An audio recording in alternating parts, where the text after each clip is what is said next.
Présentation de leur mémoire, car l'appel des avocats conseils pour la présentation de leur mémoire.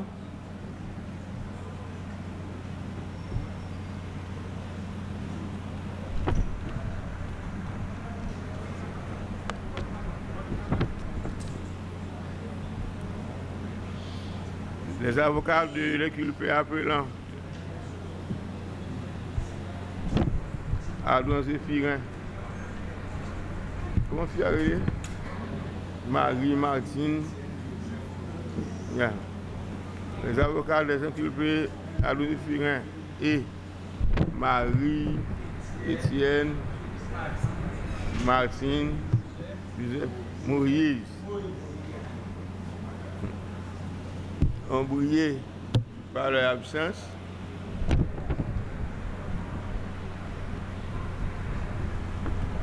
Et en conséquence, le ministère public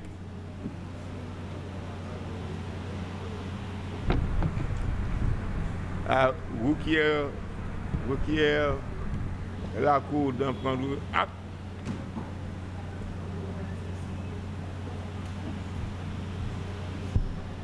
attendu que la requête du ministère public n'est pas contraire à la loi. Il y aura donc lieu pour la Cour d'en prendre acte. Par ces motifs, la Cour prend acte, donc on donne acte de l'absence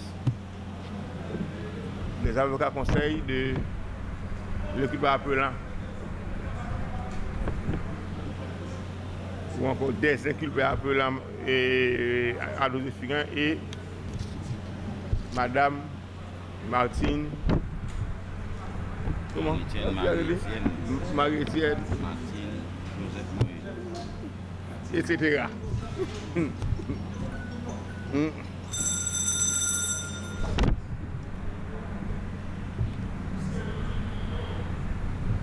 C'est pas passé pour samedi là, mon frère? Hein? Ne passez pour samedi. D'accord, ok, d'accord. Merci bien. Donner de nous, etc. En foi de quoi, etc.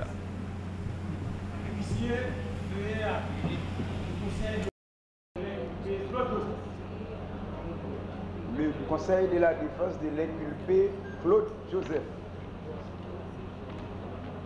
Merci.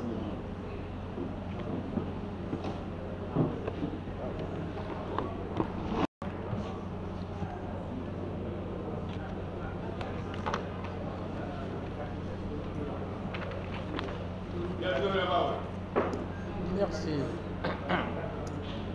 Merci, Monsieur le Président, Messieurs les magistrats, membres du ministère public, bref. Je ne serai pas long parce que nous nous réservons un mémoire ampliatif que nous verserons peut-être la semaine prochaine. Nous ne serons pas longs parce que nous verserons dans votre dossier un mémoire ampliatif la semaine prochaine. Je donne seulement lecture. Pardon. Hop. Merci beaucoup. Comme vous l'avez eu déjà, je vais commencer sur la forme et puis je continue. Sur la forme de lecture, attendu que d'une part, l'ordonnance a été rendue à l'appui de pièces matérielles et justificatives de son éventuel fondement. Il s'avère impératif que le commissaire du gouvernement fasse au requérant communication de toutes les pièces du dossier de son instruction, notamment l'ordre matériel et légal de séparation, répartition des inculpés entre Haïti et les États-Unis d'Amérique pour un seul et même crime. Il venait de le dire tout à l'heure. Deuxièmement, les critères matériels et juridiques de ce partage des 10 prisonniers, l'ensemble des procès-verbaux et rapports des différentes perquisitions effectuées au domicile personnel et ou professionnel des inculpés. Troisièmement, documents complets ayant établi l'implication réelle ou présumée de chaque individu, suspect ou témoin, dans la commission de cet assassinat. Quatrièmement, des identités révélées ou connues des auteurs, co-auteurs et complices de cet assassinat. Intellectuels au regard de leur degré d'implication dans la matérialisée de cet acte odieux et ignominieux à l'encontre du président de la République, Jovenel Moïse, et ce, sous toutes les réserves du droit et sous les réserves les plus expresses des conclusions d'appel à poursuite. Que le commissaire du gouvernement sera alors tenu de toutes les pièces exigées de la procédure. Attendu que d'autre part, l'ordonnance de renvoi est signifiée le 1er mars, etc., et nous l'avons signifié notre appel le 6, était interjetée dans les délais, elle est déclarée recevable en la forme, elle sera déclarée recevable en la forme et au fond. Nous passons au fond maintenant. Sur le fond, attendu qu'il résulte de la combinaison d'une part des articles 44 et suivants, 240 et suivants et 258 du Code pénal et d'autre part des articles 224 et suivants du même Code pénal, que l'assassinat et la complicité d'assassinat restent un homicide volontaire, préparé et planifié par un ou plusieurs auteurs, avec la conscience bien claire de rechercher ensemble l'objectif commun de priver quelqu'un de sa vie. Attendu que toute complicité déclarée dans un assassinat suppose tout au moins une entente au préalable. Une entente préalable entre plusieurs personnes à l'effet de mener à terme l'entreprise considérée. Attendu que, de l'ensemble des auteurs matériels et intellectuels de cet acte crapuleux, aucun individu n'a reconnu la moindre participation du sieur Claude Joseph dans l'organisation de cet assassinat, malgré l'aversion, les frustrations, voire les exécrations créées chez la plupart d'auteurs, de co-auteurs et de complices par la ténacité et le dévouement constaté de cet ancien Premier ministre en vue de retrouver sans exclusive tous les assassins, directs et indirects, du président Jovenel Moïse. Une énonciation quelconque de certains intérêts prétendus par le sieur Badiou est constitutive de la part de celui-ci d'une attaque désespérée et orientée contre l'innocence et la rectilignité connue du sieur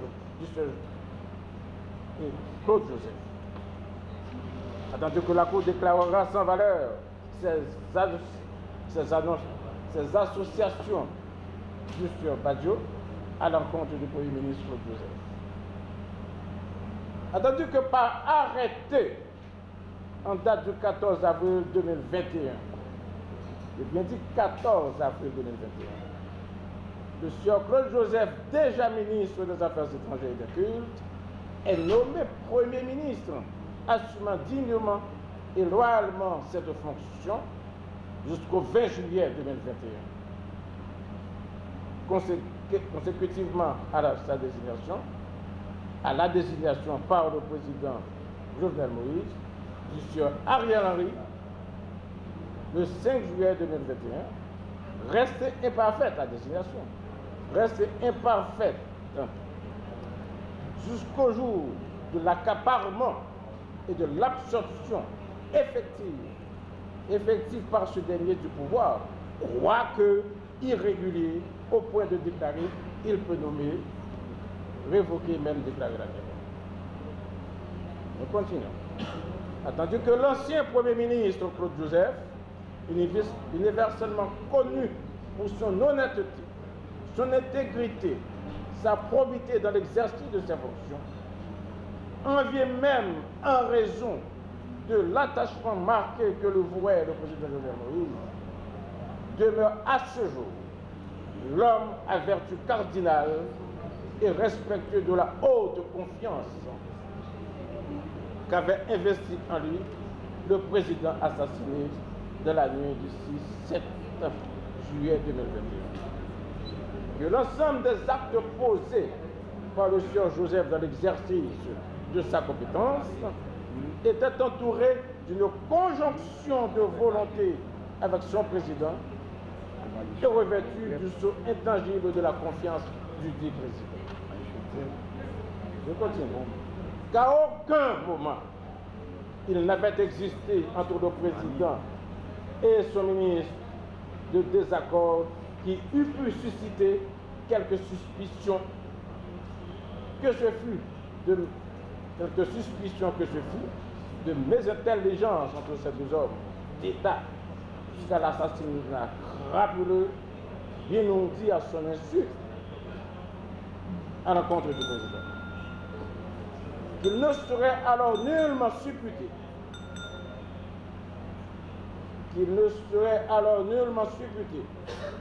quelque animosité ni même quelque intérêt ayant pu occasionner la participation du sieur Claude Joseph à un quelconque complot sous une forme ou sous une autre aux dépens du président de la République. Or, attendu que le magistrat instructeur a introduit le nom de l'ancien Premier ministre Claude Joseph sous le fondement d'une simple énonciation, pour le plus allusive et illusoire, de l'un des inculpés principaux, Félix Badjo, qui a reconnu n'avoir jamais connu Claude Joseph, il n'a jamais connu Claude Joseph, qu'ils n'ont jamais travaillé ensemble, il n'avait jamais en effet cité son nom, il parle devant le juge d'instruction. Selon lequel Jean-Tel Joseph souhaiterait avoir Smith-Mani pour remplacer le président. Lionel Uberis voudrait avoir Valcon-Lionel et Lionel Balthazar. Lionel Balthazar pour Claude Joseph, Martine Moïse. Martine Moïse voudrait également Claude Joseph, avec condition de remettre le pouvoir à Martine Moïse après le provisoire et une fois que le forfait a été réalisé. Garibaud doit appeler à la cassis pour lui dire nous prenons l'aide. Pas les faire. Je continue. Attendu que de telles supputations n'obéissent à aucune logique et sont dépourvues de tout fondement, tant juridique que matériel. Attendu qu'à la date, qu'en effet, l'énonciation de Joseph Félix Badjo accuse une contradiction majeure qui ne saurait échapper à la perspicacité d'appréciation des juges d'affaires. Attendu qu'à la date du 13 juillet 2021, alors que le sieur Claude Joseph était encore Premier ministre, le sieur Liné Balthazar a déclaré avec la plus grande fermeté que le PHTK dont il est le président ne participera pas et en aucune manière à une quelconque mascarade électorale avec le Joseph. Je continue. qu'en réalité, ces deux hommes politiques n'ont jamais développé entre eux-mêmes des habitudes de travail et de rencontres qui eussent pu supposer quelques impressions de collaboration ou de concertation, pouvant être destinées à la réalisation de projets ou d'objectifs réputés communs entre eux-mêmes. Et la Cour, qu'en pareil cas, le sieur Claude Joseph ne saurait être impliqué sous une forme ou sous une autre. Du fait de cette énonciation de perversion, et pour le plus calomnieuse dans la préparation et de la matérialisation des faits qui ont concouru à l'assassinat du président Jovenel Moïse. De la Cour dira que le sieur Claude Joseph n'est en rien impliqué dans ce crapuleux assassinat, qu'il sera alors mis hors des liens de l'inculpation. Attendu par ailleurs que le sieur Claude Joseph, nonobstant l'absence d'un simple échange contradictoire entre lui-même et Joseph Félix Badjo sur la portée de ces énonciations, n'a de toute existence jamais connu ni rencontré le dit sieur Badjo. Au cours de sa vie politique, voire privée, aucune occasion, aucune circonstance, même aléatoire, n'avait permis à ces deux hommes de se croiser, de se parler, encore moins de développer entre eux quelque intimité ou amitié à caractère professionnel, voire empreinte de telles perversions et d'intentions malveillantes. Attendu que le sieur Joseph Félix Badjo n'a jamais vu le Premier ministre, ni le personnage de Joseph, dans les travers et la sinuosité de ces initiatives d'espionnage, pendant tout leur parcours respectif au sein de l'administration publique. Que Joseph Félix Badjo ne pouvait donc, alors même que ses propos, en violation flagrante du principe du contradictoire, n'ont jamais été soumis par le juge instructeur à contradiction ni à débat dans ces illusions macabres, cherchent à pervertir l'intégrité et l'honneur du sieur Claude Joseph, de manière à compromettre le combat de celui-ci pour la vérité et la justice réelle et effective en faveur du président assassiné. Je rappelle encore ici que M. Badjo était très ferme sur cette déclaration. Il a dit que ce qu'il avait dit au cabinet d'instruction, ce n'est pas ce qui a été rapporté dans l'ordonnance. Il y avait deux greffiers, un devant lequel il s'était présenté, et l'autre greffier qui a noté, qui a rappelé ces éléments-là, qui échappe complètement à sa connaissance. Nous continuons ici que, attendu que, en plus, au moment de la matérialisation même de l'acte d'assassinat, le Premier ministre d'alors, Claude Joseph, n'avait plus à sa disposition ni moyens matériels, ni autorité effective affirmée sur la force publique pour ne pouvoir veiller valablement à la préservation de sa propre vie, mise en danger par des hommes qu'il n'avait jamais ni fréquentés, ni connus, ni rencontrés, même une seule fois de sa vie, directement ou indirectement. Je continue. Que sa logistique, dans son intégralité, et dans l'esprit d'une transmission harmonieuse de l'ensemble des prérogatives liées à sa fonction, était déjà transférée au Premier ministre,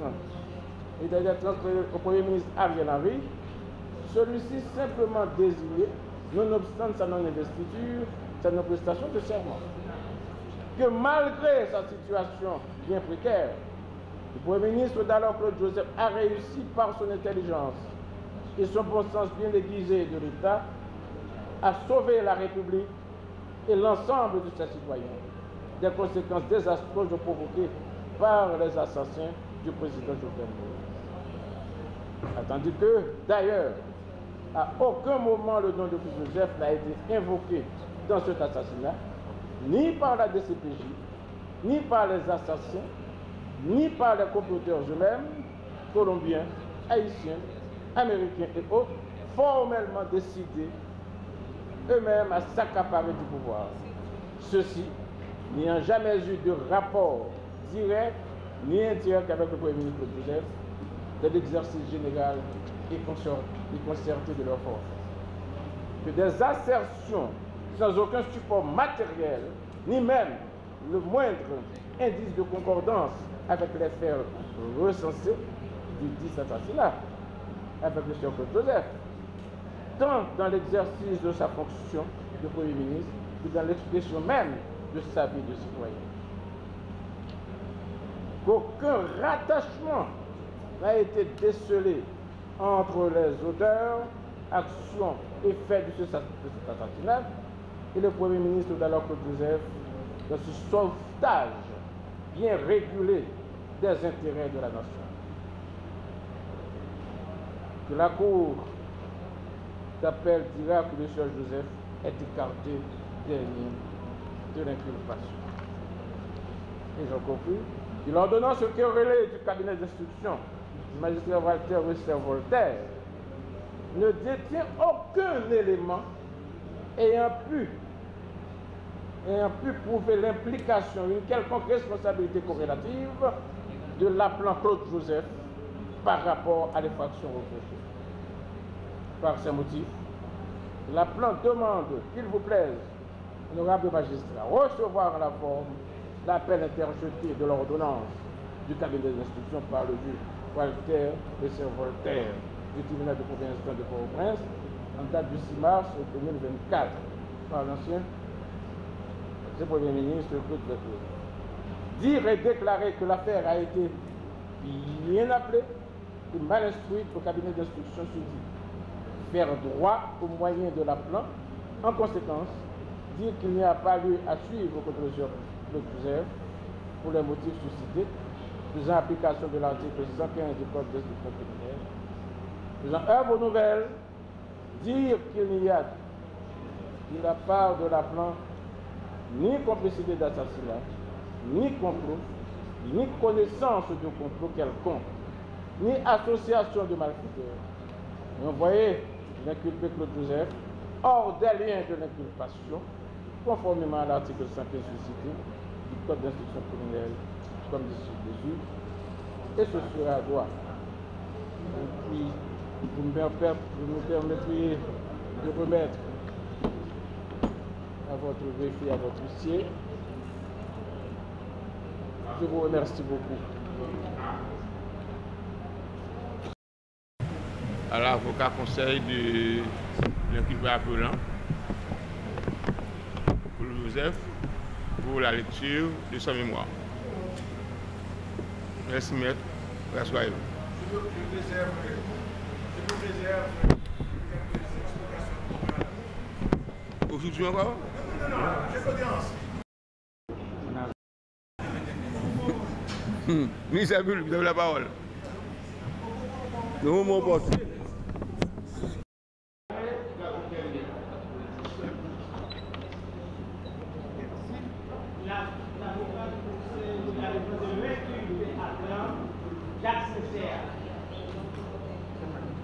Le conseil des avocats de l'inculpé Jacques Sincère.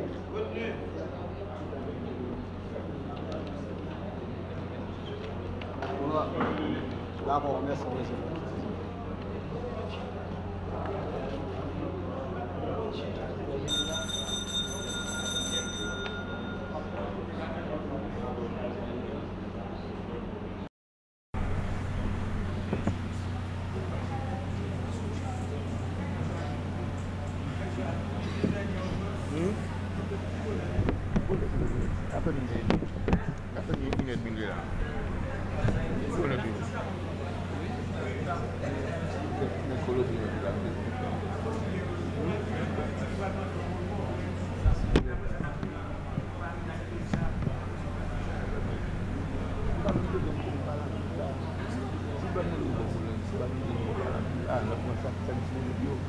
La vie, lui-même. au point de demander. Oui.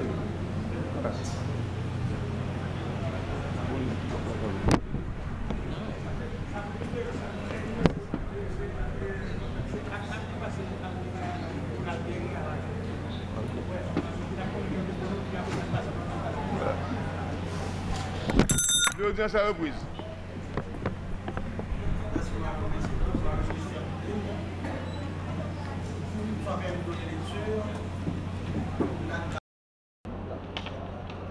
En 2024 et le 8 mars. Mémoire. Mémoire avant. Non, non, on n'a pas encore lu, je n'ai pas encore lu mon acte d'appel moi-même. Non, non. Bien sûr.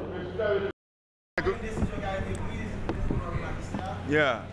Vous avez encore les préséances Détenus. Mais nous autres, nous n'avons pas donné lecture de notre acte d'appel.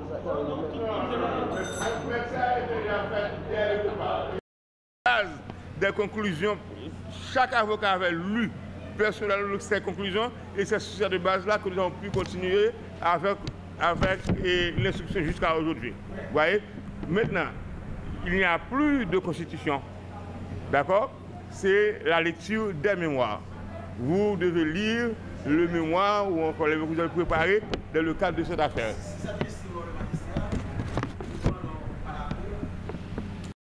Différer notre lecture à la plus prochaine audience. Parce que le mémoire n'est pas encore prêt. D'accord. Ok. Pas de problème. Aucun problème. Aucun problème. Ok?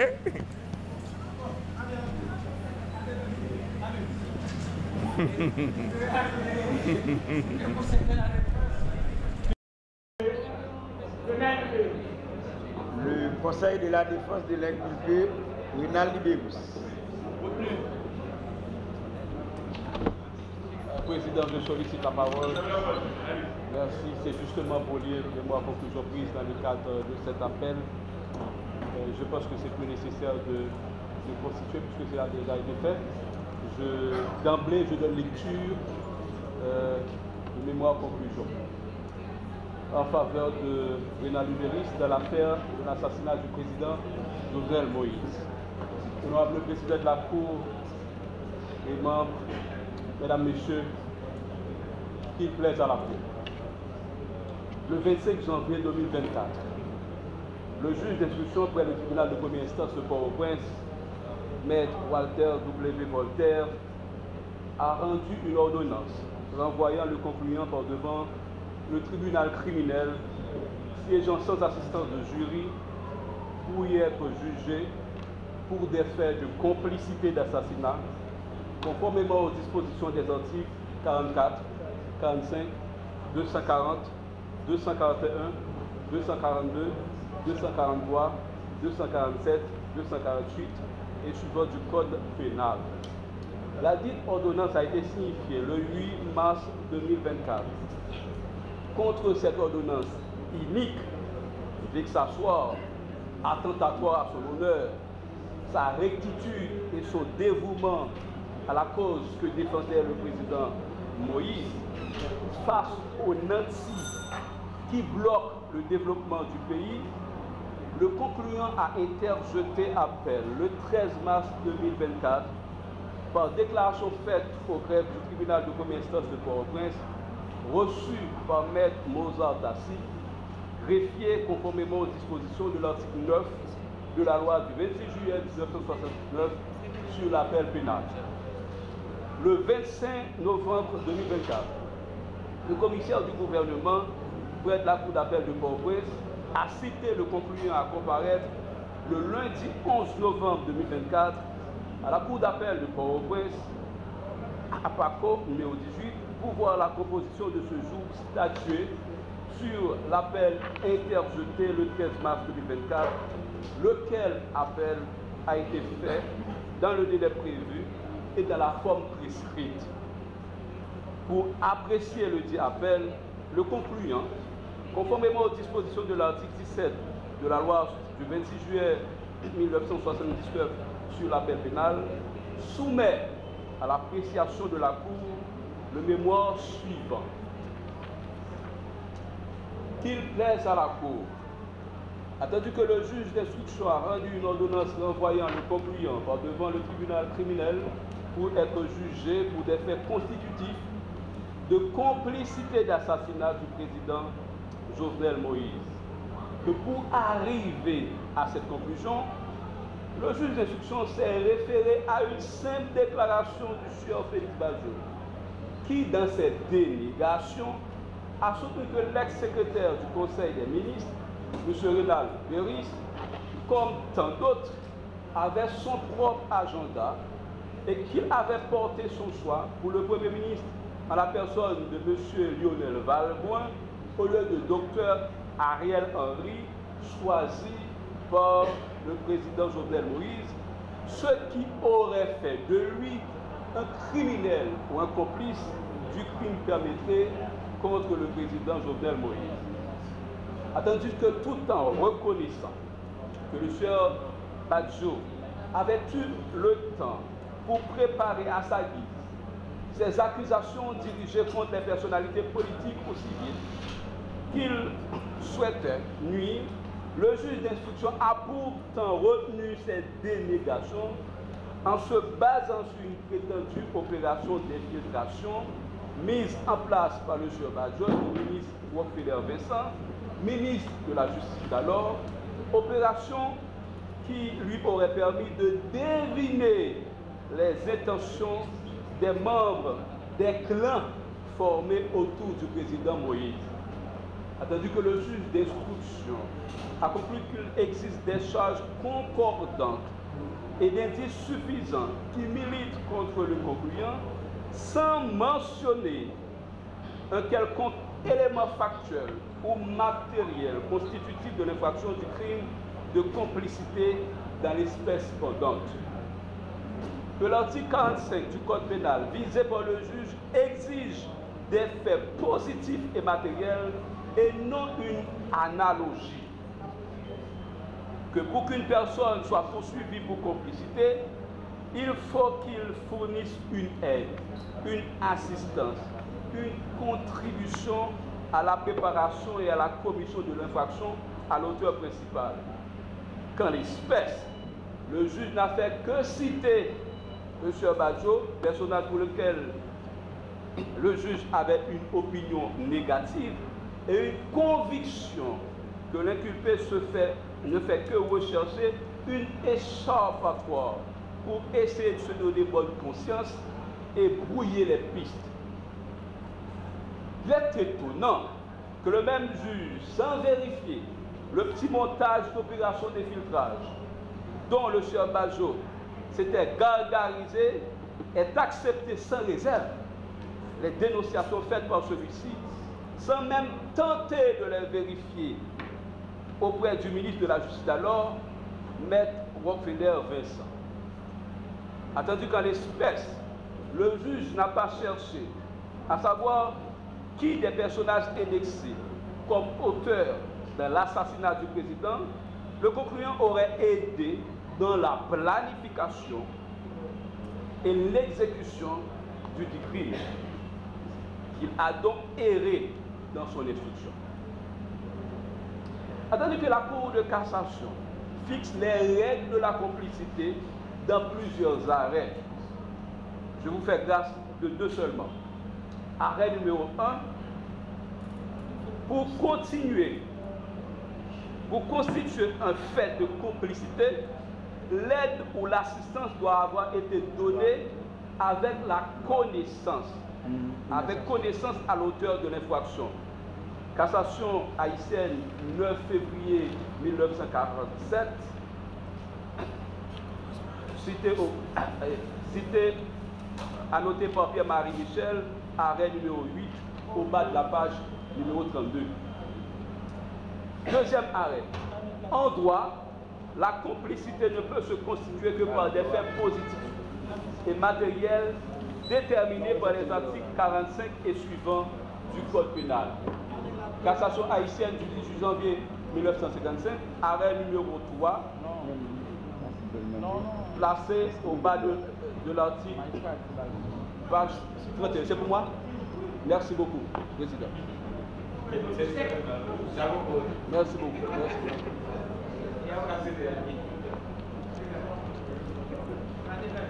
Merci, ministère public. L'article 45 pose comme principe une action délibérée et consciente. Ce principe oblige le juge d'instruction ou le juge criminel à vérifier la volonté de la personne poursuivie dans la commission de l'infraction.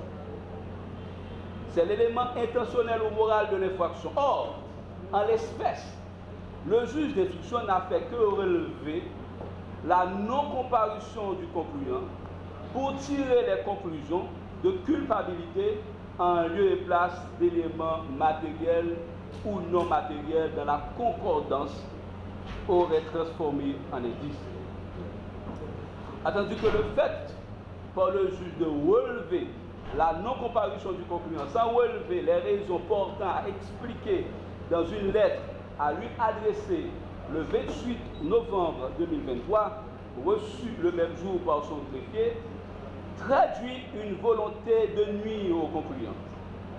En effet, dans cette lettre, le concluant a clairement présenté les risques sécuritaires d'un trajet Belader-Port-au-Prince et a sollicité qu'une commission rogatoire soit donnée à un juge d'instruction de Mirbalet, procédure prévue par la loi, ce qui démontre clairement sa disponibilité à répondre à toute question d'un juge instructeur.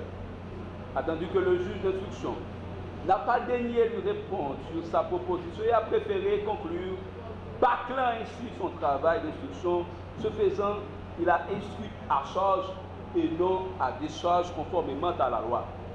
Honorable Président et distingués membres de la Cour, pour envoyer le concluant par devant le tribunal criminel pour infraction de complicité d'assassinat du président Jovenel Moïse, le juge d'instruction aurait dû, après avoir identifié les auteurs matériels et intellectuels, indiquer le rôle précis joué par tout complice.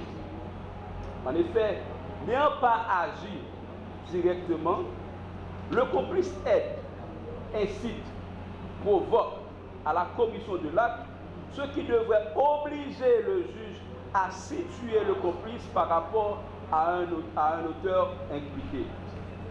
En l'espèce, le juge qualifie d'indice suffisant l'imagination débordante de M. Badjo, qui n'a pas témoigné d'une aide ou de soutien du concluant à la commission de crime, mais a expliqué qu'en qualité de mentaliste, il avait deviné les intentions des membres du cabinet du président lorsqu'il aurait préféré tel Premier ministre en lieu et place de l'autre.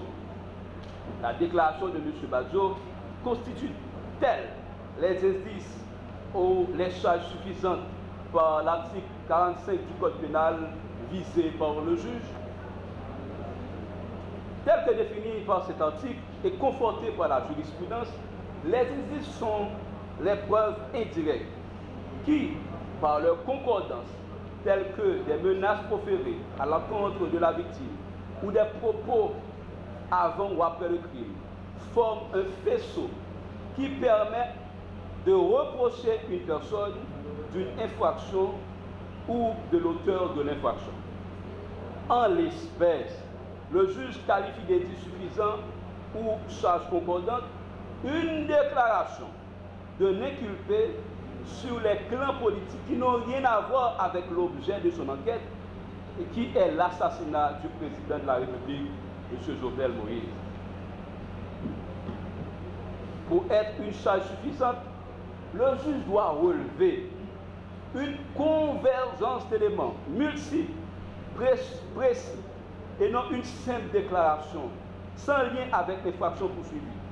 La Cour dira que le juge d'instruction a bâclé son œuvre en ce qui a trait au concluant, œuvre qui devrait être infirmée avec les conséquences de droit.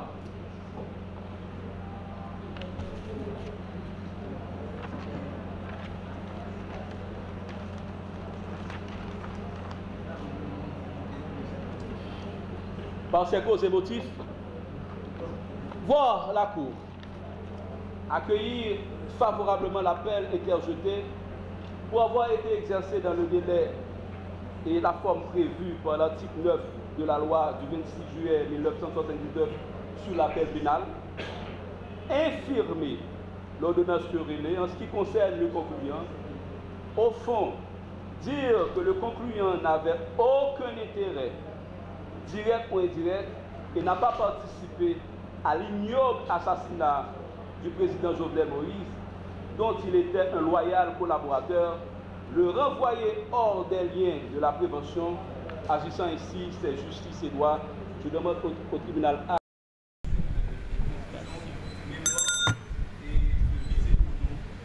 Merci, maître.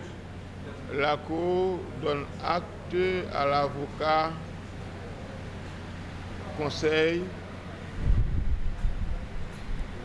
de l'inculpé appelant Bernard Libérus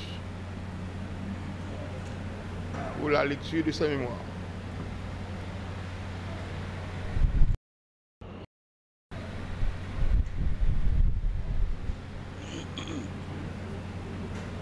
Ministère public, vous avez la parole.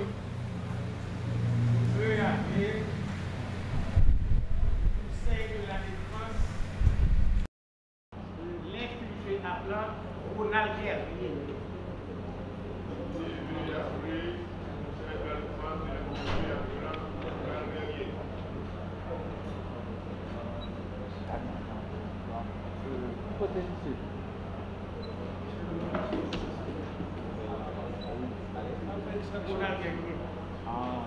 Le conseil de la défense le conseil de la défense de l'inculpé appelant Ronald Guerrier. Ronald Guerrier. Le conseil de la défense de l'inculpé Ronald Guerrier. Le conseil de la défense de l'inculpé Ronald Guerrier.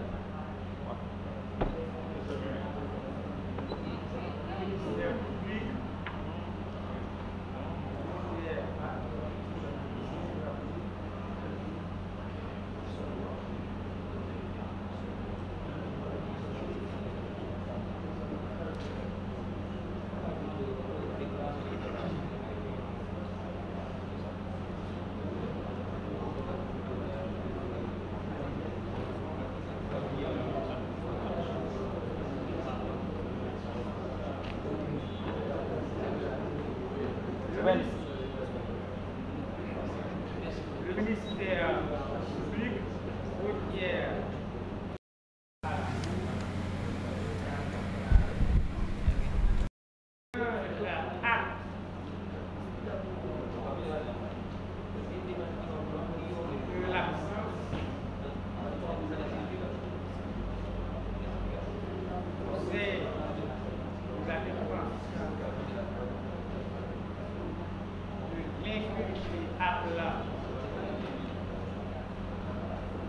Ronald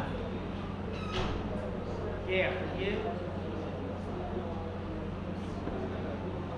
La lecture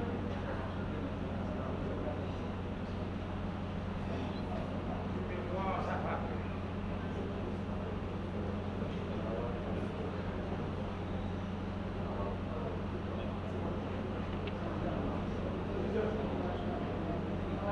La Cour.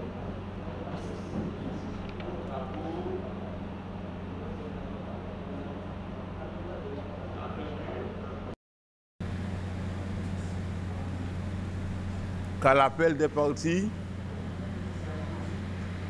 qu'à l'appel des avocats conseils, des inculpés appelants,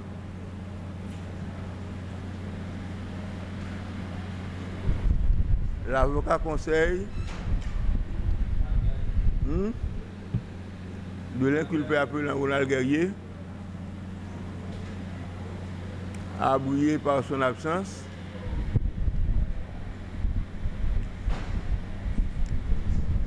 Et qu'à cet effet,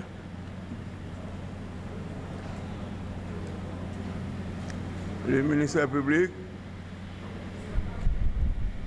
requiert la Cour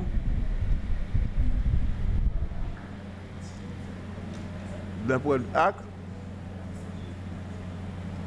virgule ce qui n'est pas contraire à la loi. Par ces motifs, la Cour, le ministère public entendu,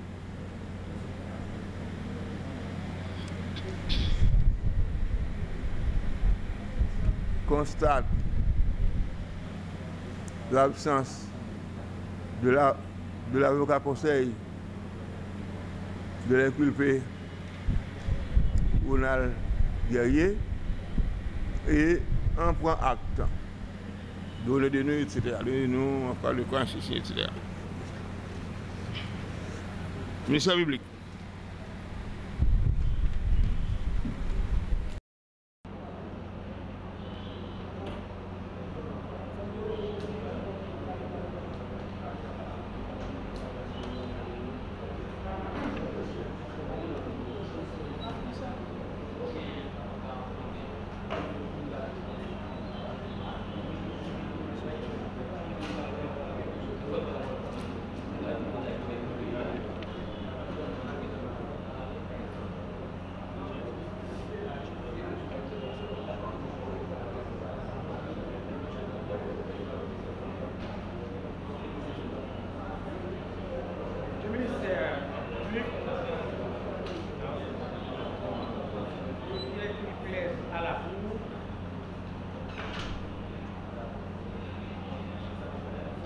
Vu l'absence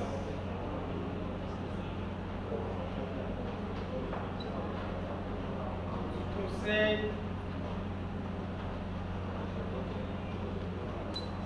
de l'avocat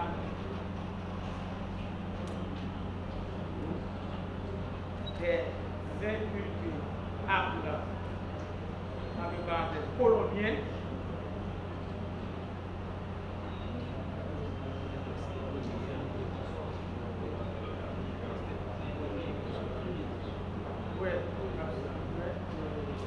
pour la lecture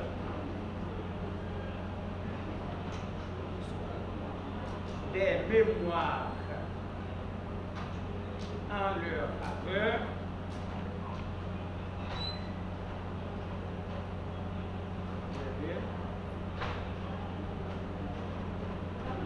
ordonné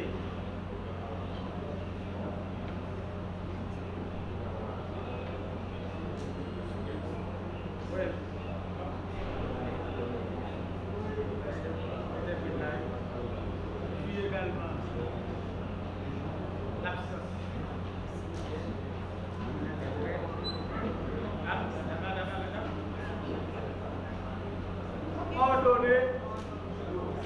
ordonner une mise en continuation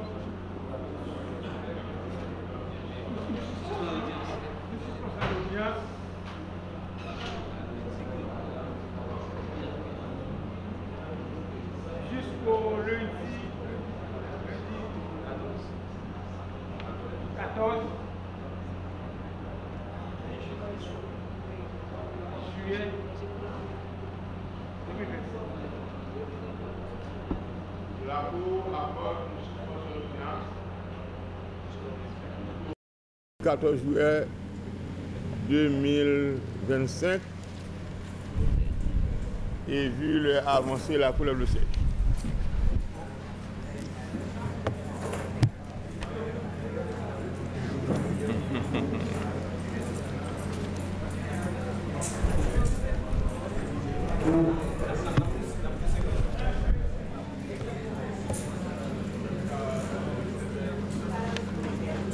Et est-ce que nous avons capable faut partir, faut inculper là?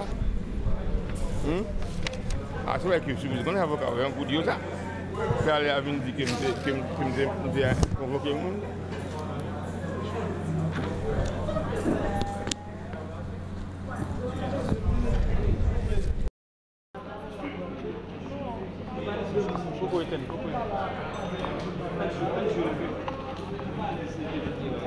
Ah, ok, ouais.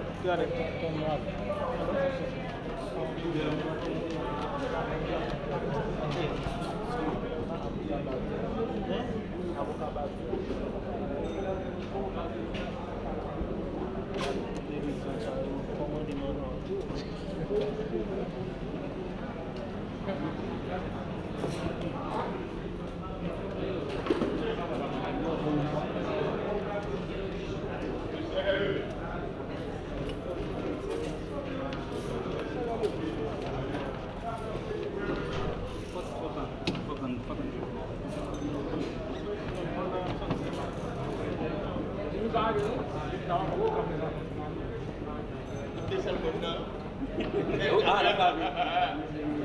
pas sérieusement là. Parce que vendredi prochain, là, nous avons un Juste vendredi. Oui, parce qu'il y a un avocat qui revenir comme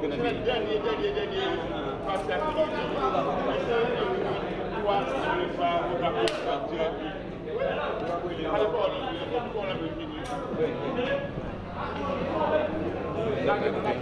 Oui. Maître, Maître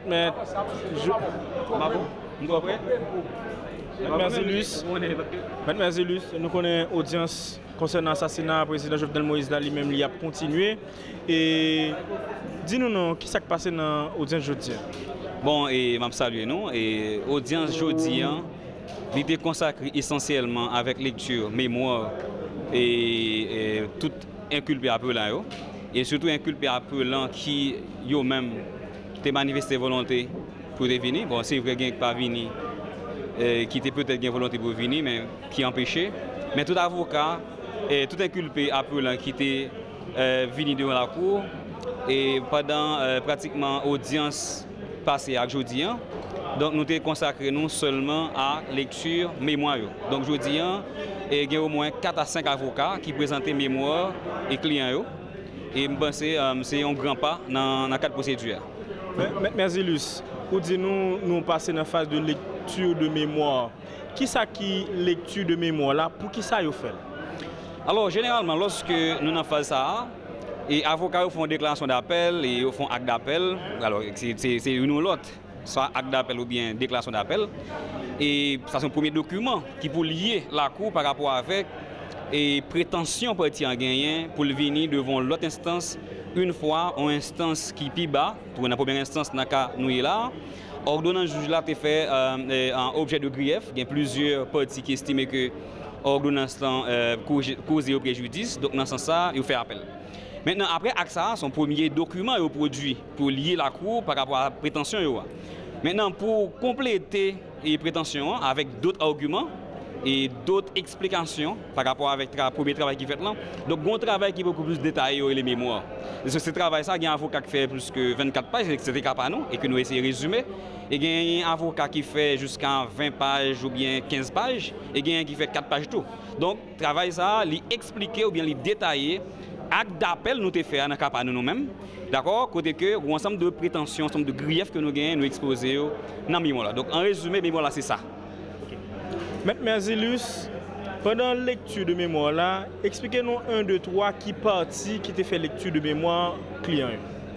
Alors, partie qui fait objet, alors qui constitue mémoire là, d'abord regarder les formes et les déclarations d'appel là, est-ce que l'appel est recevable? Et comme de fait, si mon vient là, tout inculpé au présenté devant la cour, il expose des griefs, c'est parce que justement la cour te recevoir à qui. Donc l'appel là te déclaré recevable.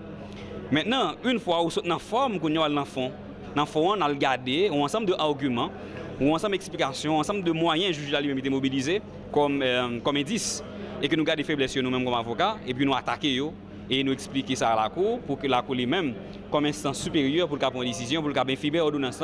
Parce que tout le monde qui fait appel contre l'ordonnance juge Voltaire, c'est parce que justement il estime l'ordonnance lui fait au mal ou bien il fait au grief, il cause au préjudice. Dans ce sens, il a demandé la cour qui sont instance supérieure, d'accord, pour regarder la situation dans le fait et garder la situation dans le droit pour repenser la question. Donc c'est ça l'objectif là. Donc finalement, c'est comme si c'est plainte nouveau de la cour pour ordonner juge là pour capable prendre une décision sous lui. OK. Vous parlez nous de plusieurs parties. Est-ce que vous avez nous détails de qui partie qui était li mémoire appel tant qui inculpé, qui avocat inculpé qui était li mémoire appel. Alors si je me rappelle bien, si je me bonne mémoire, premier inculpé appelant mémoire à client li jodian, c'est l'inculpé Joseph Félix Badio et que nous avons fait travailler ça nous-mêmes. Avocat qui vient après nous, moi que c'est avocat Claude Joseph. Après avocat Claude Joseph, moi que c'est avocat Renal Luveris qui était exposé. Après, il y a un avocat qui va être présent malheureusement. Oui, Gordon, oui, avocat Gordonio. et à savoir mettre Mario Delcy et alors cabinet Mario Delcy associé qui était présenté travail de lecture ça aujourd'hui. Moi pense gagner de l'autre avocat qui pas là. Tant qu'avocat Ronald Guerrier malheureusement qui pas là et tant qu'avocat colombien malheureusement qui pas là et c'est peut-être ça la cour a ajourné lecture AXAO pour la plus prochaine audience. Donc je pense que dès lundi tout avocat ça va venir pour capable lire et mémoire ça pour nous avancer dans la procédure. Donc je pense que la cour avance à grands pas avec procédure ça. Je pense que dès la semaine prochaine la cour va finir de tout le monde et tout exposé sommaire et pour finalement pour nous passer à autre chose. OK. Maintenant Zélus c'est peut-être ça moi aller une après l'autre ensemble avec vous. Donc l'avocat fin présenter mémoire d'appel ou bien il fait lecture de mémoire d'appel là pour critique yo gain sur ordonnance qui phase qui était pour la cour lui-même li prend décision ça la prend. Eh bien une fois nous fin lire tout avocat fin lire toute mémoire yo parce que ça qu'a fait lundi ou plus tard la cour a passé directement la déclaré phase ça fini la fermé automatiquement la passé avec exposé sommaire tout acquis là. Donc bon exposé sommaire là son phase de procédure tout argument ou exposé dans mémoire yo dans acte d'appel ou bien dans déclaration d'appel yo ou vinn développer yo. Donc juge va bailler avocat un nombre de minutes d'accord pour développer oralement ça que je suis capable de faire dans un temps record et me penser c'est ça qui a clôturé phase là pour juger à prendre décision après. OK. Donc vous parlez nous de exposé sommaire. Donc 1 2 3 rappeler public Radio Télé Guinéen qui phase de première phase à dernière phase là et pour la cour d'appel là. Alors dans phase ça c'est application article 18 loi sur appel pénal là. Donc loi ça c'est loi il y a deux dates 26 juillet ou bien 29 juillet 1979. Et dans le texte ça je dis là article 18 là il trace procédure là lorsque nous arrivons là. Maintenant non premier temps c'est lié la cour d'appel avec acte ou bien déclaration d'appel yo. Une fois nous sorti là, juge passé avec audition tout inculpé yo, ça qui fait. Maintenant une fois nous sorti dans phase audition inculpé yo, nous venons dans phase lecture mémoire. Maintenant après lecture mémoire, c'est observation sommaire qui était comme dernière phase dans la procédure. Mais maintenant Zélus, il y a plusieurs parties qui fait référence même article 18 loi sur appel pénal là qui fait qu'on est la cour li pas lié pour li tendre inculpé dans phase ça puisque tout d'abord faut que la cour lui-même l'ité infirmer ordonnance que relais. Effectivement et ça il fait débat entre avocats parce que alors pas un accord vraiment unanime sur l'application article 18 là dans le dossier ça surtout. Et ceux qui font un paquet de débats entre avocats parce qu'en fait pour nous arriver dans la phase d'audition, nous on peut là la cour pas confronter monde parce que le peut infirmer ordonnance là, il peut donner l'autre instruction. Et la cour pas arrêter tout. Et la cour pas arrêter monde non plus dans phase ça. Et c'est peut-être ça, il y a deux avocats qui exposé point de droit ça devant la cour récemment, mais comme la cour était enclenché procédure dans phase ça, il était venu trouver une situation pas faire marche arrière et comme principe dit la procédure nous fait marche arrière. C'est dans ce sens qui fait la cour continuer, mais à la vérité ça fait débat vraiment, c'est avant juge arriver dans phase ça, il était doué d'abord infirmer décision ou bien confirmer. Donc c'est alors dans cas infirmation, il va prendre décision côté que alors dans même décision ça va décider et nommer ou bien désigner un juge parmi eux, mais dans le coup d'appel là, qui pour reprendre l'instruction. Donc là, ça, c'est dans la phase ça, vous avez possibilité, vous avez l'attitude pour entendre tout le monde et faire confrontation tout ça, et si possible, prendre des mesures d'instruction, d'accord, pour déplacer, puis aller sur les lieux, faire de transport des lieux, justement pour être capable de reprendre l'instruction du juge là. Et le ça, il y a de monde qui viennent là, ou bien qui pas venu, le ça, la cour a bien possibilité, dans la phase ça, pour procéder avec arrestation. Voilà. Merci de votre programme. Merci à vous.